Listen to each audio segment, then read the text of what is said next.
Good morning students, PK sir, chemistry sir, welcoming you to the next lecture of chemical bonding class 11th NCERT chemistry का ये lecture number 8 है। और इससे पहले हम इसी सीरीज में 7 लेक्चर्स कंप्लीट कर चुके हैं। ठीक है, पुराने जो लेक्चर्स हैं, पुराने जो वीडियोस हैं, उनको देखने के लिए आप आई बटन पे क्लिक कर सकते हैं। ठीक है, आज हम स्टार्ट कर रहे हैं valence shell electron pair repulsion theory, एक वेरी इंपॉर्टेंट टॉपिक, बहुत ही इम्पोर्टेंट टॉपिक। अगर आप इसको मेरे स्टार सिस्टम के अकॉर्डिंग अगर इसको देखें तो इसका जो इम्पोर्टेंस है वो आप लोगों के लिए 5 स्टार के इक्वल है। तो चलिए ज़्यादा टाइम वेस्ट नहीं करते हुए स्टार्ट करते हैं। Let's begin the VSC-PRT।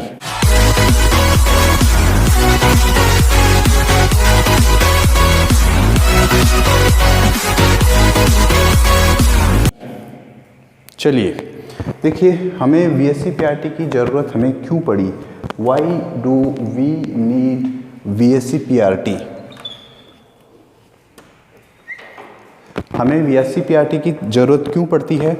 Valence shell electron pair repulsion theory, इसकी हमें ज़रूरत क्यों पड़ी? देखिए, लेवाइस कॉन्सेप्ट जो था, लेवाइस कॉन्सेप्ट के बारे में आप लोगों को पता है कि लेवाइस का जो कॉन्सेप्ट था उससे हम लेवाइस स्ट्रक्चर ड्रॉ करते हैं और वहाँ पर हम सिर्फ वैलेंस सेल के इलेक्ट्रॉन जो होते हैं उनको ही हम अरेंज करते हैं। ठीक है, बट उससे हमें ये नहीं पता चलता है कि जो मॉलिक्यूल है उसका एक्चुअल शेप कैसा है, मॉलिक्यूल का एक्चुअल शेप कैसा है। ठीक है, लेकिन विद द हेल्प ऑफ जो VSC-PRT है वो आपको जो कोवेलेंट मॉलिक्यूल्स होते हैं उनके अंदर उनकी जो शेप होती है उसकी प्रोडक्शन के बारे में एक इम्पोर्टेंट इंफॉर्मेशन देती है। ठीक है, अगर आपको इसके बारे में याद करना हो तो वैसे तो पूछा तो नहीं जाता है कि 2 साइंटिस्ट के नाम आते हैं इसमें, सिज्विक एंड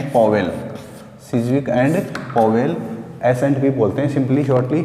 इन्होंने ये जो थियरी है इसको प्रेजेंट किया था 1940 AD में। ठीक है, फिर बाद में बहुत दिनों बाद यानी कि ऑलमोस्ट 17 ईयर के बाद में जो है 2 और साइंटिस्ट थे, नाइहोम एंड गिलेस्पी, इन्होंने इसको रिफाइन किया था। रिफाइन करने का मतलब होता है कि इसके अंदर कुछ एडिशन एंड डिलीशन किया था। ठीक है, रिफाइन करने की ज़रूरत क्यों पड़ती है हमें? उसकी क्वालिटी, उसकी जो उसका जो क्या बोलते हैं जिसको अच्छा जो होता है, गुडनेस होता है, उसको और ज़्यादा अच्छा बनाने के लिए। ठीक है, तो ये काम किया गया था किसके द्वारा? नाइहोम एंड गिलेस्पी के द्वारा। ठीक है, अब देखिए ये जो VSC-PRT थियरी है इसमें आपको कुछ इम्पोर्टेंट पॉइंट्स जो होते हैं वो आपको अच्छे से याद रखने होते हैं। ठीक है, ऑल्दो जो आपका थियरी का जो एग्ज़ाम होगा, अगर आप क्लास 11th की बात करें तो आपका थियरी का एग्ज़ाम होगा वहाँ पर, लेकिन और बाकी जो कॉम्पिटिटिव एग्ज़ाम्स होती है उनमें ऐसा कोई क्वेश्चन जो है थियरी से रिलेटेड नहीं पूछा जाता है, लेकिन हाँ थ्योरी का जो एप्लीकेशन है वो बहुत ज़्यादा इम्पोर्टेंट है। ठीक है, तो ये आपको पता होना चाहिए। तो देखिए इसके जो VSC-PRT थियरी है इसके कुछ पॉइंट्स हैं और उन पॉइंट्स को आपको अच्छे से लर्न करना है, उनको अच्छे से याद रखना है। 1 2 3 4 5 and 6, there are total 6 points in general. कुल मिला के जो है इसमें 6 पॉइंट्स है जो आप लोगों को अच्छे से याद रखना है। ठीक है, अगर फर्स्ट पॉइंट की बात की जाए तो देखिए फर्स्ट पॉइंट जो है वो क्या कहता है कि किसी मॉलिक्यूल की जो शेप होती है वो उस मॉलिक्यूल के जो नंबर ऑफ वैलेंस सेल के जो इलेक्ट्रॉन होते हैं, number of valence shell electron pair जो होते हैं उनके ऊपर डिपेंड करती है। ठीक है, अब मॉलिक्यूल जो है अगर मान लीजिए मल्टी वाला है, पॉली एटॉमिक है,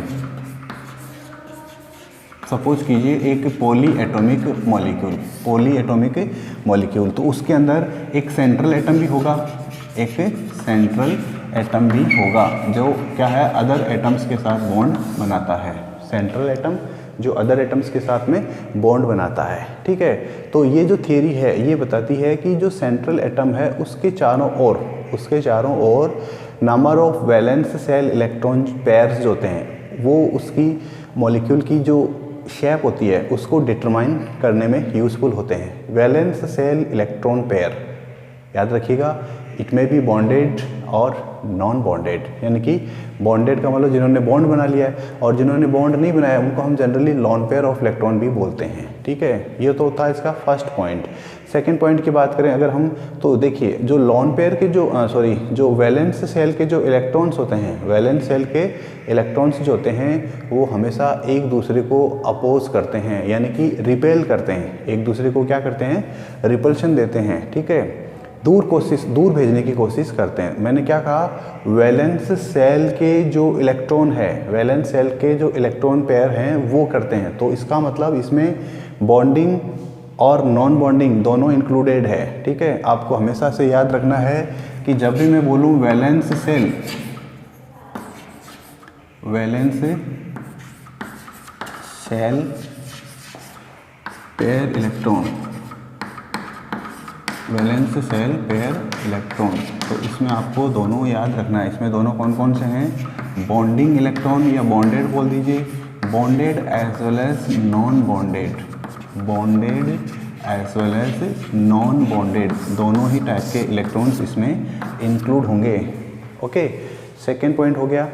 थर्ड पॉइंट जो है इसका वो ये कहता है कि जो ये इलेक्ट्रॉन्स के जो पेयर होते हैं, इलेक्ट्रॉन्स के जो पेयर होते हैं वो सेंट्रल एटम के चारों ओर, अराउंड द सेंट्रल एटम, एक ऐसी पोजीशन को ऑक्यूपाई करने की कोशिश करते हैं, एक ऐसी पोजीशन को ऑक्यूपाई करने की कोशिश करते हैं जहां पर इनमें रिपल्शन तो हो मिनिमम, रिपल्शन तो क्या हो, मिनिमम। और ये भी आपको पता है कि रिपल्शन मिनिमम कब होगा, जैसे मान लीजिए आपकी किसी के साथ में कोई दुश्मनी है, दुश्मनी मतलब एनिमोसिटी, आप उसका चेहरा तक देखना पसंद नहीं करते, इतनी ज़्यादा दुश्मनी है, तो आप दोनों के बीच में भयंकर रिपल्शन है। रिपल्शन का मतलब देखना नहीं चाहते एक दूसरे को।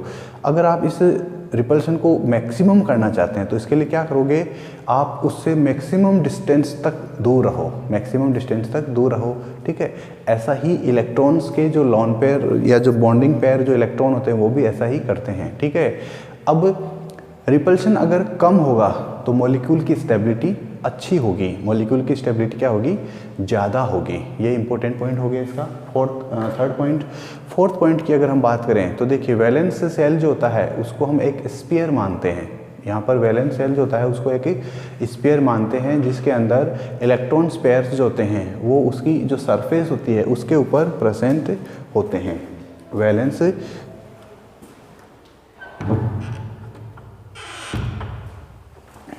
वैलेंस जो है इलेक्ट्रॉन जो होते हैं वो क्या करते हैं, एक स्फीयर का फॉर्मेशन हम करते नहीं है, ऐसा रियल में एग्जिस्ट नहीं करता है, ऐसा कुछ होता नहीं है, हम मानते हैं ऐसा, ठीक है।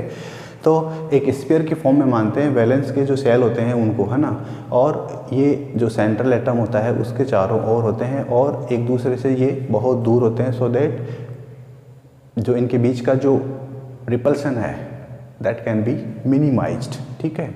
नेक्स्ट, अगर मल्टीपल बॉन्ड होता है, मल्टीपल बॉन्ड मान लीजिए अगर किसी मॉलिक्यूल में, किसी कंपाउंड में, किसी पॉलीएटॉमिक कंपाउंड में अगर किन्हीं दो एटम्स के बीच में अगर मल्टीपल बॉन्ड है, मल्टीपल बॉन्ड में भी डबल बॉन्ड और ट्रिपल बॉन्ड, तो उस कंडीशन में वो जो मल्टीपल बॉन्ड होता है उसको सिंगल बॉन्ड कंसीडर किया जाता है, उसको माना जाता है कि वो सिंगल बॉन्ड ही है, ठीक है।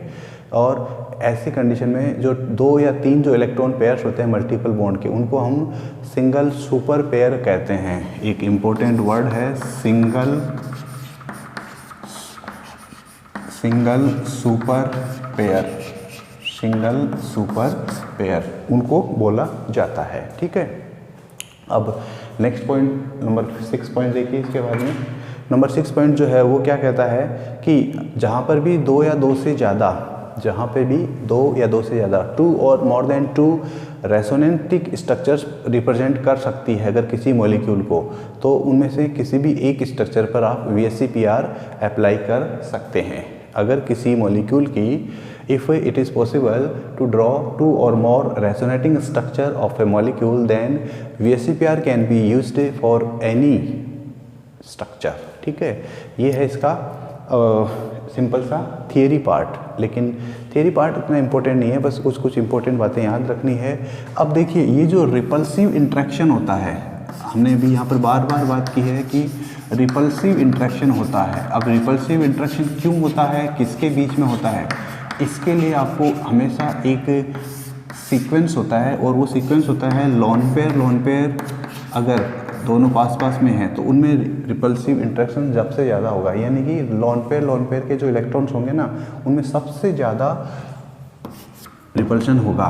फिर लोन पेयर बॉन्ड पेयर के जो इलेक्ट्रॉन होंगे, लोन पेयर बॉन्ड पेयर, यहाँ पे LP lone pair, LP BP loan pair bond pair, इनमें इससे कम होगा और सबसे कम जो होगा वो होगा बॉन्ड पेयर में। सबसे कम किस में होगा, बॉन्ड पेयर। ये क्या है, ये ऑर्डर किसके बारे में है, ये बताता है आपको इनके बीच में लगने वाले रिपल्शन के बारे में ये बात करता है। ठीक है, अब इसके बाद में जो है किन्होंने जो ये 57 के अंदर जो आए थे नाइहोम और गिलेस्पी, इन्होंने फिर लोन पेयर ऑफ इलेक्ट्रॉन और बॉन्डिंग पेयर ऑफ इलेक्ट्रॉन के बीच में डिफरेंस बताया।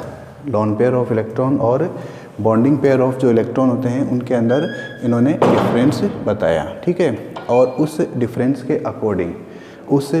के अकॉर्डिंग इन्होंने बताया कि लोन पेयर जो होते हैं, जब सेंट्रल एटम के पास, जो आपका सेंट्रल एटम होता है, जब उसके पास लोन पेयर होते हैं तो उस कंडीशन में,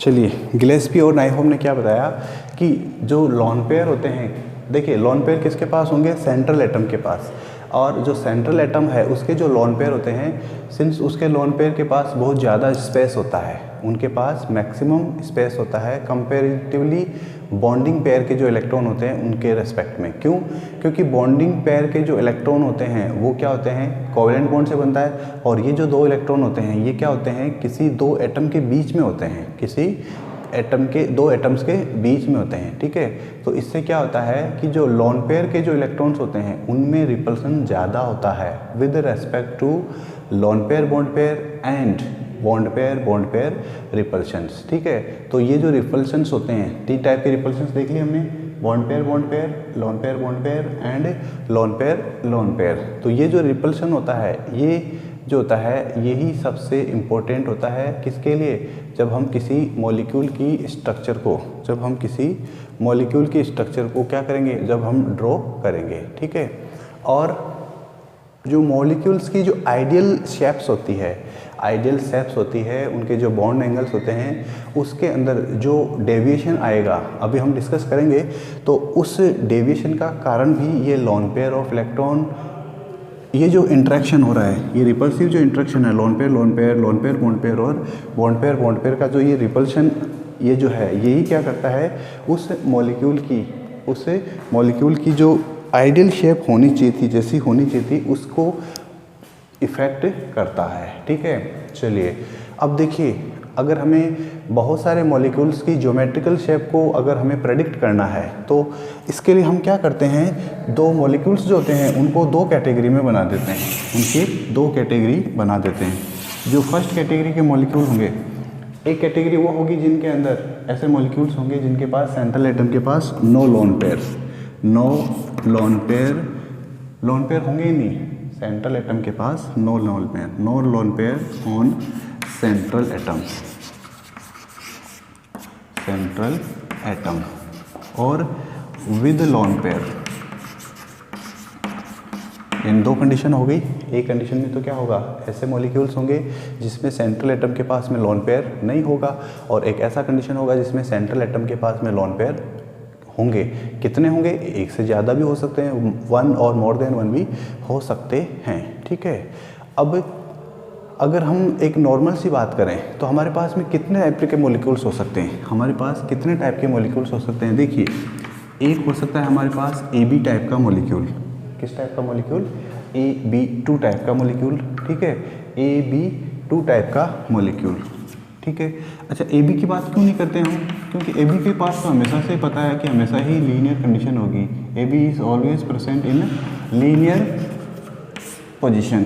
AB जो होगा वो तो हमेशा ही लीनियर होगा अगर 2 ही एटम है। कल भी मैंने बताया था, लास्ट वाली जो क्लास थी उसमें मैंने बताया था कि अगर 2 एटम्स हैं, तो वो जो 2 एटम्स होंगे वो हमेशा ही क्या होंगे, उनके बीच में मैक्सिमम जो है मिनिमम जो रिपल्सन होगा वो कब होगा, जब वो दो डिफरेंट डायरेक्शंस में, ऑपोजिट डायरेक्शंस में प्रेजेंट हो। नेक्स्ट आता है AB2 टाइप का मॉलिक्यूल, AB2 टाइप का मॉलिक्यूल, ठीक है। नेक्स्ट आता है आपके इसके बाद में AB3। AB2 मॉलिक्यूल जो होगा, इस टाइप के मॉलिक्यूल के लिए आपको स्टैंडर्ड जो इसकी होती है शेप, ज्योमेट्रिकल शेप, वो याद रखनी है। वो कैसी होती है, लीनियर, ठीक है। स्टैंडर्ड तो क्या होती है, लीनियर होती है। और AB3 जो टाइप का होता है उसके लिए कैसी होती है, ट्राइगोनल प्लेनर, ट्राइगोनल प्लेनर, ये इसकी स्टैंडर्ड शेप होती है, ठीक है। नेक्स्ट आता है आपका AB4 टाइप का मॉलिक्यूल। AB4 टाइप का मॉलिक्यूल जो होगा उसके लिए आपको टेट्राहेड्रल शेप जो होती है, टेट्राहेड्रल शेप जो होती है वो याद रखनी है, AB4। And the next one is AB5। AB5 type का जो मॉलिक्यूल होगा, AB5 टाइप का जो मॉलिक्यूल होगा उसके लिए आपको याद रखनी है, इसके लिए जो स्टैंडर्ड शेप होती है वो होती है trigonal bipyramidal, trigonal bipyramidal, trigonal bipyramidal, ये होती है इसकी स्टैंडर्ड शेप। और जो सबसे लास्ट में आता है वो है AB6 टाइप का मॉलिक्यूल। AB6 टाइप का जो मॉलिक्यूल होगा, AB6 टाइप का मॉलिक्यूल, उसके लिए आपको याद रखना है उसकी जो स्टैंडर्ड शेप होती है वो होती है ऑक्टाहेड्रल, ऑक्टाहेड्रल। हम इन सभी शेप्स के बारे में डिटेल से स्टडी करेंगे। ये शेप्स होती है आइडियल कंडीशंस में। कौन सी कंडीशंस में, आइडियल कंडीशंस में, ओके। लेकिन हमेशा ऐसा ही हो ज़रूरी नहीं है। अब ये जो शेप्स होती है इनमें जो डेविएशन आता है, डेविएशन का मतलब चेंज क्यों आ जाता है, कोई मॉलिक्यूल में आप देखेंगे कि वहाँ पे ट्राइगोनल प्लेनर जो है उसकी जगह पे वहाँ पे ट्राइगोनल पिरामिडल आ जाता है, ऐसा क्यों होता है, that is because of presence of lone pair of electron, ठीक है। तो इनकी हम बात करेंगे डिटेल से, ठीक है।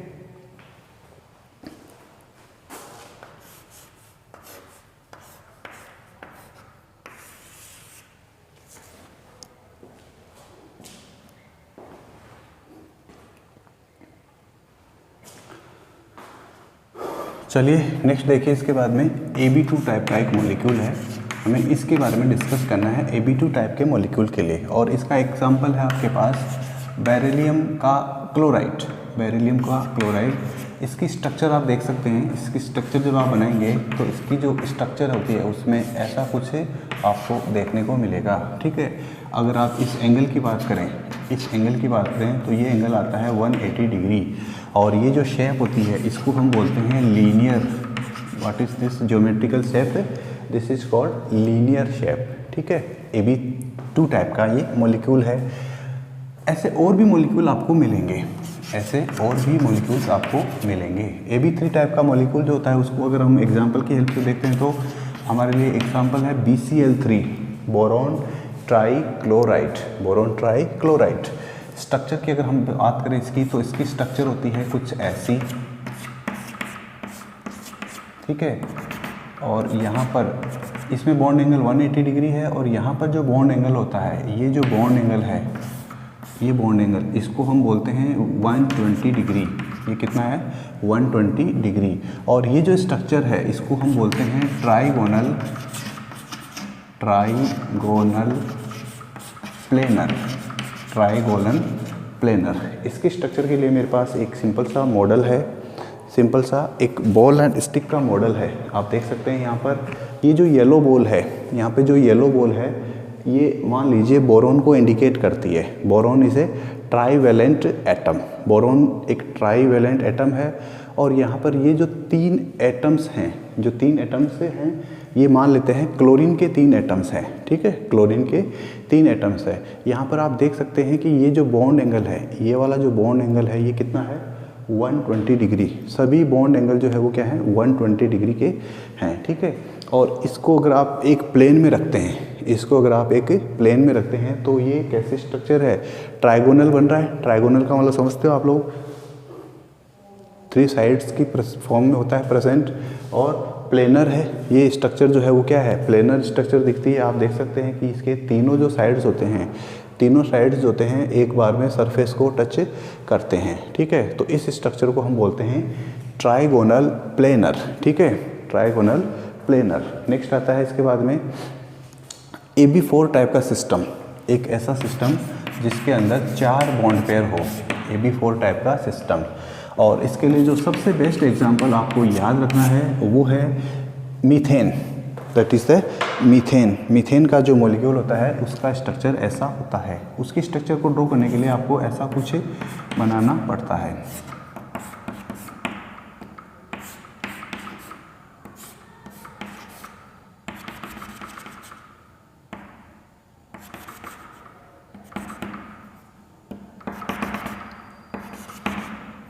ठीक है, ये जो स्ट्रक्चर होती है इस स्ट्रक्चर को हम बोलते हैं tetrahedral. What is it called? Tetrahedral. इसको हम टेट्राहेड्रल स्ट्रक्चर बोलते हैं या ज्योमेट्री बोलते हैं। आप देख सकते हैं मेरे पास में जो मॉडल है, एक फिर से बॉल एंड स्टिक का मॉडल बोलते हैं इसको, बॉल एंड स्टिक मॉडल। यहाँ पे जो सेंट्रल में जो आपको ब्लैक कलर का दिख रहा है एक sphere, that is indicating for carbon का इंडिकेशन है। और ये जो और वाइट कलर के आपको जो दिख रहे हैं एटम्स, ओके, बॉन्डेड एटम्स, ये हैं आपके हाइड्रोजन के एटम्स, ठीक है। अब आप देख सकते हैं यहाँ पे, इसको आप किसी भी एंगल पे घुमा के देख लीजिए, ये जो स्ट्रक्चर होती है ऐसी स्ट्रक्चर को हम बोलते हैं टेट्राहेड्रल स्ट्रक्चर। एंड यहाँ पे ये जो बॉन्ड एंगल है, ये वाला जो बॉन्ड एंगल, कोई भी बॉन्ड एंगल देख लीजिए आप, ये वाला बॉन्ड एंगल देख लीजिए, ये वाला बॉन्ड एंगल देख लीजिए, ये वाला बॉन्ड एंगल देख लीजिए, या ये वाला बॉन्ड एंगल देख लीजिए, all bond angles are equal and that is equal to 109, कितना होता है बॉन्ड एंगल? 109 पॉइंट, कल भी बताया था मैंने, लास्ट की क्लास में भी बताया था आप लोगों को, 109 डिग्री, पॉइंट नहीं आएगा, एंड 28 मिनट। और इसी को हम अप्रोक्सीमेशन जब करते हैं तो ये बन जाता है 109.5 डिग्री, 109.5 डिग्री, ठीक है। तो ये एक सिंपल सा स्ट्रक्चर है टेट्राहेड्रल की स्ट्रक्चर के लिए, ठीक है। ऐसे ही आपको एक और एग्जांपल याद रखना है, 5 बॉन्ड वाला सिस्टम, जिसको हम बोलेंगे यहाँ पर AB5 सिस्टम। इसको हम क्या बोलते हैं? AB5 सिस्टम, जिसमें 5 बॉन्ड पेयर प्रेजेंट होते हैं। और इसका जो एग्जांपल है वो है आपके पास फॉस्फोरस पेंटाक्लोराइड, फॉस्फोरस पेंटाक्लोराइड। और ये जो फॉस्फोरस पेंटाक्लोराइड जो होता है, फॉस्फोरस पेंटाक्लोराइड, इसकी जो स्ट्रक्चर है वो आप लोगों के लिए इम्पोर्टेंट है, ठीक है। इसकी स्ट्रक्चर को हम ड्रॉ कैसे करते हैं? इसकी स्ट्रक्चर को ड्रॉ करने के लिए सबसे पहले आपको एक ट्राइएंगल बनाना होता है, एक ट्राइएंगल बनाना होता है, ठीक है। और यहाँ पर आपको सेंटर में एक P लिखना है, सेंट्रल में P लिखना है। थोड़ा सा गलत हो गया है,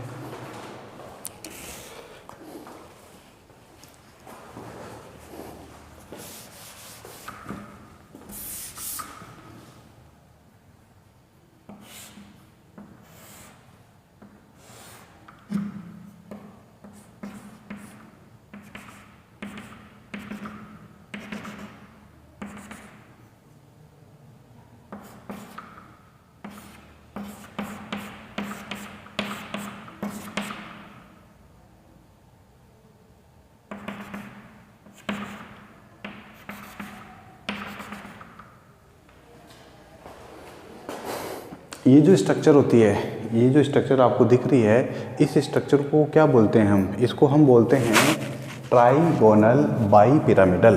this structure that is for PCl5 के लिए। ये जो स्ट्रक्चर है ये किसके लिए है? Trigonal bipyramidal, bipyramidal.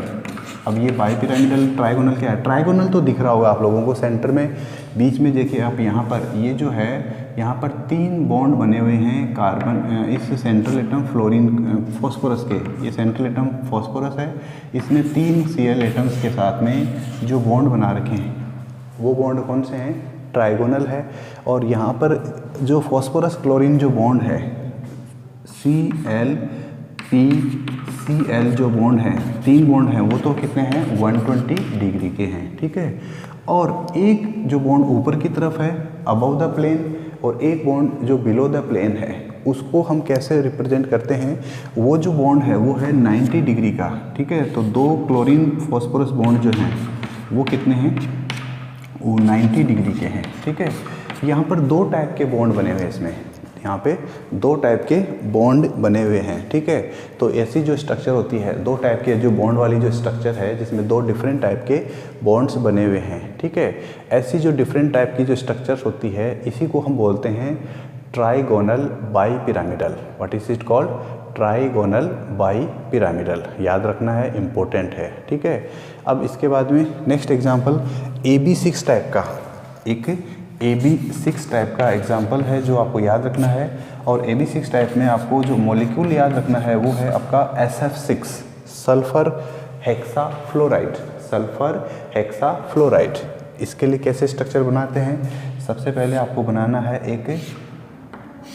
एक रोम्बस टाइप की स्ट्रक्चर, एक रोम्बस के टाइप की स्ट्रक्चर, ठीक है। और यहाँ पर सेंटर में आपको बनाना है C सल्फर, यहाँ पर सेंटर में बनेगा सल्फर। और ये जो बॉन्ड है इनको हम बोलेंगे F एटम के साथ में बनाए हुए बॉन्ड। ये इन्होंने F एटम के साथ में 4 बॉन्ड बना लिए, ठीक है। और एक बॉन्ड जो है वो ऊपर की तरफ होगा और एक बॉन्ड जो है वो नीचे की तरफ होगा। अब इसको यहाँ से आपको बनाना है एक ऐसा कुछ करके स्ट्रक्चर। ऐसे ही नीचे वाले एटम से भी यहाँ पे जोड़ना है, इसको लिंक करना है, ठीक है। अब देखिए, आप इसको अगर ध्यान से देखेंगे तो ये जो स्ट्रक्चर है इसको हम बोलते हैं octahedral. What is it called, octahedral. Octahedral इसको सिचुएशन बोलते हैं, ठीक है। ऑक्टा क्यों बोल रहे हैं, हेड्रोन का मतलब होता है सरफेस या फेस। हेड्रोन वर्ड जहाँ पे भी आपको मिल रहा है, यहाँ पे इसमें जो हेड्रोन वर्ड आ रहा है टेट्राहेड्रल में भी आता है। हेड्रोन का मतलब होता है फेस। यहाँ पे 8 फेस हैं इसके पास, ठीक है। इसके पास कितने हैं, 8 फेस हैं, ठीक है। तो ये जो स्ट्रक्चर है इसको हम बोलते हैं ऑक्टाहेड्रल, ठीक है। तो उम्मीद है आप लोगों को ये स्ट्रक्चर्स याद रहेगी, ठीक है। और इम्पोर्टेंट है क्योंकि एग्ज़ाम के अंदर इनसे रिलेटेड क्वेश्चंस ज़रूर पूछे जाते हैं, इसलिए इनको आप लोग अच्छे से तैयार कर लीजिए, क्योंकि एग्ज़ाम के अंदर इस टाइप के क्वेश्चंस फ्रिक्वेंटली पूछे जाते हैं, ठीक है। ओके, तो स्टूडेंट्स हमने जो डिस्कस किया अभी तक ये सब एग्जांपल्स थे, ऐसे एग्जांपल जिनके अंदर लोन पेयर की हमने कहीं बात ही नहीं की है, ठीक है। हमने सिर्फ और सिर्फ यहाँ पे बॉन्ड पेयर की बात की है। एक स्पेशल यहाँ पर आपको मैं इसके बारे में बता देना चाहता हूँ, इसको ट्राइगोनल बाईपिरामिडल जो है TBP बोलते हैं शॉर्ट में, TBP, ठीक है। यहाँ पर आपको याद रखना है कि यहाँ पर 3 बॉन्ड जो होते हैं, जो एक प्लेन में जो बॉन्ड होते हैं, इन एक प्लेन वाले बॉन्ड जो होते हैं इनको हम बोलते हैं equatorial bond. They are called equatorial bond, ठीक है, इक्वेटोरियल बॉन्ड। और जो ये अबव द प्लेन और बिलो द प्लेन जो 2 बॉन्ड है इनको हम बोलते हैं axial bond. They are called axial bond, ठीक है। तो ये आपको याद रखना है, ऐसा फॉस्फोरस पेंटाक्लोराइड की स्ट्रक्चर में ही होता है, ठीक है। तो इसकी स्ट्रक्चर को हम बोलते हैं ट्राइगोनल बाईपिरामिडल TBP, ठीक है। और बाकी तो कोई इम्पोर्टेंट नहीं है, जो आप लोगों को पता है ऑलरेडी हम डिस्कस कर चुके हैं। ये था बिना इलेक्ट्रॉन पेयर के, means this are the example of those molecules in which lone pair is absent. Lone pair किसके ऊपर, सेंट्रल एटम के ऊपर लोन पेयर की बात हमने इसमें नहीं की है। लेकिन अब हम बात करेंगे कुछ ऐसे एग्जांपल्स की जिनमें लोन पेयर होता है, ठीक है। तो एक एग्जांपल है जिसको अब यहाँ पर हम जब लोन पेयर की बात करेंगे, इलेक्ट्रॉन पेयर भी जिसको हम बोलते हैं शॉर्ट में, तो उस कंडीशन में हमें इलेक्ट्रॉन को जो है, इलेक्ट्रॉन पेयर को है वो ई से। चलिए देखिए, फर्स्ट एग्जांपल्स, ऐसे एग्जांपल्स की हम बात करेंगे जिनके अंदर लोन पेयर हैं, ठीक है। एग्जांपल्स विद लोन पेयर, कहाँ पे होंगे लोन पेयर, सेंट्रल एटम पे, ठीक है। सेंट्रल एटम के ऊपर कुछ लोन पेयर्स के एग्जांपल्स की हम बात करेंगे। और इसमें सबसे फर्स्ट जो एग्जांपल है वो है AB2E टाइप का। AB2 तो हम पहले भी जानते हैं, करेक्ट। AB2 के अंदर 2 तो है बॉन्ड पेयर, ये तो हमें पता है कि बॉन्ड पेयर कितने हैं इसके अंदर, 2 है, और E क्या है यहाँ पर, E है 1, E का मतलब यहाँ पर क्या है, लोन पेयर ऑफ इलेक्ट्रॉन। ठीक है, अब देखिए आइडियल कंडीशन क्या थी हमारी कि ये सेंट्रल एटम था और इसके पास ये 2 बॉन्ड पेयर बनाए हुए थे। ठीक है, लेकिन अब जो आपका सेंट्रल एटम है उस सेंट्रल एटम के ऊपर अब क्या हो गया, लोन पेयर आ गया है। आपके पास एक ऐसा एग्जांपल आया है जिसमें सेंट्रल एटम के पास लोन पेयर है। लोन पेयर जो है वो क्या करेगा, इन बॉन्ड पेयर को, loan pair in bond pair को जो है क्या करेगा, यहाँ से रिपेल करेगा। तो जो लोन पेयर, जो बॉन्ड पेयर पहले ऐसे स्ट्रेट थे, अब वो स्ट्रेट नहीं होंगे, अब वो ऐसे हो जाएंगे। ठीक है, तो नई स्ट्रक्चर कैसी बन जाएगी इसकी, ए, और ये आपका बॉन्ड पेयर ऐसे आ जाएगा। ऐसा क्यों हुआ ऐसा, because of presence of this lone pair of electron. और ये जो लोन पेयर ऑफ इलेक्ट्रॉन होते हैं इनको हम जब बॉन्ड की फॉर्म में दिखाते हैं तो ऐसे थोड़ा सा एटम से दूर दिखा देते हैं। ठीक है, ऐसी स्ट्रक्चर जो है, ये जो स्ट्रक्चर बनी है, इस स्ट्रक्चर को हम बोलते हैं trigonal planar. This structure is called trigonal planar. ठीक है, अब इसका एक एग्जांपल भी आप लोगों को पता होना चाहिए एटलीस्ट। ट्राइगोनल प्लेनर, ये तो क्या है, इसका अरेंजमेंट है इलेक्ट्रॉन पेयर्स का, लेकिन शेप कैसी बन गई है। जब हम शेप की बात करते हैं तो शेप को डिटरमाइन करने में आपको लोन पेयर को भूल जाना है। ये तो था स्ट्रेट, और अब इसको देखिए नीचे से जो दिख रहा है आपको, ये हो गया बेंट। कैसा हो गया ये, बेंट, झुक गया है। एग्जाम्पल्स की बात कर लीजिए तो एग्जाम्पल्स में आपको याद रखना है sulphur dioxide SO2, sulphur dioxide, और इसी का एक और एग्जाम्पल है आपका O3। O3 को देख के आपको याद आया होगा ज़रूर कि O3 की बात तो हम पहले भी कर चुके हैं। ठीक है, चलिए अच्छे से समझिए, बहुत ही इम्पोर्टेंट कॉन्सेप्ट है। नेक्स्ट आता है AB3E टाइप का। AB3E का मतलब हो गया कि इसके अंदर बॉन्ड पेयर तो होंगे 3, there are total 3 bond pair, और एक E है। तो E कितना है, लोन पेयर की बात कर लेते हैं। मैं डायरेक्ट यहाँ पे लोन पेयर भी लिख सकता हूँ, एक लोन पेयर है। ठीक है, अगर इसकी स्ट्रक्चर हम जब बनाते हैं पहले की तरह से, तो उसके अकॉर्डिंग तो ऐसी कुछ स्ट्रक्चर बनती थी इसकी ABB। लेकिन अब सेंट्रल एटम के ऊपर क्या आ गया, सेंट्रल एटम के ऊपर क्या आ गया, लोन पेयर आ गया। और वो लोन पेयर जो है, इसको आप ऐसे एग्जांपल से समझिए। ठीक है, मेरे पास जो एक एटम का मॉडल है, एक ट्राईवैलेंट एटम का एक मॉडल है मेरे पास में, आपने देखा इसको, ये मान लीजिए मॉडल था। और अब यहाँ पर इस सेंट्रल एटम पे मान लीजिए यहाँ पर लोन पेयर है, यहाँ पर लोन पेयर है। लोन पेयर बॉन्ड पेयर में रिपल्शन होगा तो कैसे होगा, देखिए ये जो बॉन्ड पेयर के जो इलेक्ट्रॉन्स है वो अब ऐसे हो जाएंगे। ठीक है, यानी कि ये जो बॉन्ड पेयर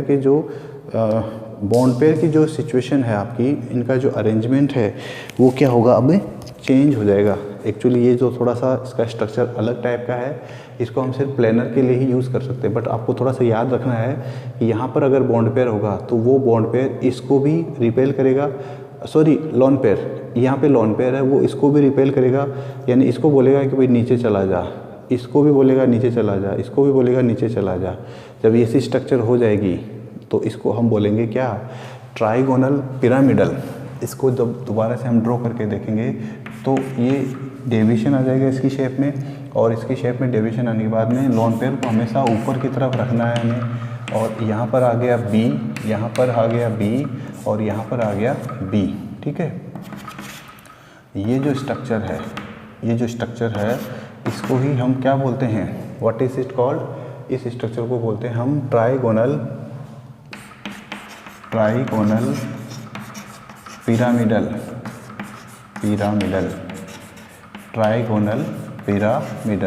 ये अरेंजमेंट जो है वो तो कैसा है, अरेंजमेंट को देखने से तो लगता है ये टेट्राहेड्रल है। ठीक है, अरेंजमेंट में तो हम इलेक्ट्रॉन पेयर को भी इंक्लूड करते हैं। ठीक है, लेकिन जब हम इसकी शेप की बात करते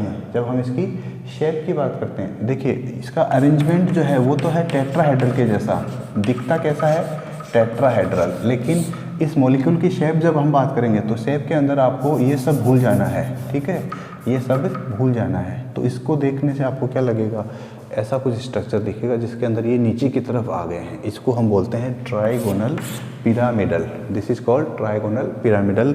और इसका सबसे बेस्ट एग्जांपल है आपका अमोनिया। अच्छे से याद रखिएगा अमोनिया, ठीक है। नेक्स्ट एग्जांपल की बात करते हैं, नंबर 3। नंबर 3 में देखिए क्या होता है, एक ऐसा भी तो कंडीशन हो सकता है जिसके अंदर AB2 टाइप का हो, AB2 टाइप का, और साथ में 2 लोन पेयर हो, 2 लोन पेयर हो, तो बॉन्ड पेयर तो कितने 2, लोन पेयर कितने 2। जब 2 बॉन्ड पेयर थे तब हमने ऐसा कुछ स्ट्रक्चर बनाया था, AB और AB एकदम से स्ट्रेट था, लीनियर मोशन में था, सॉरी लीनियर की स्ट्रक्चर थी, ठीक है। लेकिन अब हमें तो 2 लोन पेयर आ गए, 2 लोन पेयर को, अब लोन पेयर में भी तो रिपल्शन होगा ना, तो लोन पेयर को रिपल्शन को भी मिनिमाइज करना। जब इनका रिपल्शन मिनिमाइज होगा तो ये जो बॉन्ड होंगे ना, ये थोड़े से और नीचे चले जाएंगे, दोनों बॉन्ड इधर की तरफ आ जाएंगे। तो इस स्ट्रक्चर को, ये जो अरेंजमेंट आपको दिख रहा है, ये जो अरेंजमेंट आप लोगों को जो दिख रहा है, इस अरेंजमेंट को तो हम बोलते हैं क्या, टेट्राहेड्रल। देख सकते हैं आप यहाँ पे टेट्राहेड्रल जैसा दिख रहा है। Arrangement of electron pairs is tetrahedral. लेकिन इस मॉलिक्यूल की शेप कैसी होगी, जब हम शेप की बात करते हैं तो उस कंडीशन में हमें लोन पेयर की पोजीशंस के बारे में सोचना नहीं है, ठीक है। तो इसकी शेप कैसी दिखती है आपको, लोन पेयर की एब्सेंस में, ये वाला जो है इसको भूल जाना है, ठीक है। उस कंडीशन में ये दिख रही है आपको बैंड स्ट्रक्चर। कैसी दिखती है ये, बैंड स्ट्रक्चर। ये कहानी है इस कर्स की AB2E2 टाइप के मॉलिक्यूल के लिए या AB2E टाइप के सिस्टम के लिए, ठीक है। और एग्जांपल है इसका वाटर, ठीक है। तो और भी इसमें बहुत सारे एग्जांपल्स बाकी हैं, तो जो पुराने और जो नेक्स्ट एग्जांपल्स हैं उनकी बात करेंगे हम नेक्स्ट क्लास में अच्छे से, और भी बाकी एग्जांपल्स को डिटेल से डिस्कस करेंगे, ओके। उसके बाद में हम देखेंगे कि VSEPR जो थियरी है, VSEPR जो थियरी है उसमें क्या कमियां हैं, उसकी क्या प्रॉब्लम्स है, उसकी क्या डिसएडवांटेज है, फिर उसके बाद में इसके अच्छे से एक्सप्लेन करने के लिए और कौन सी थियरी आती है। So right now this is the end of the class for today, meeting you next day. So till then, take care, keep yourself safe, and bye bye.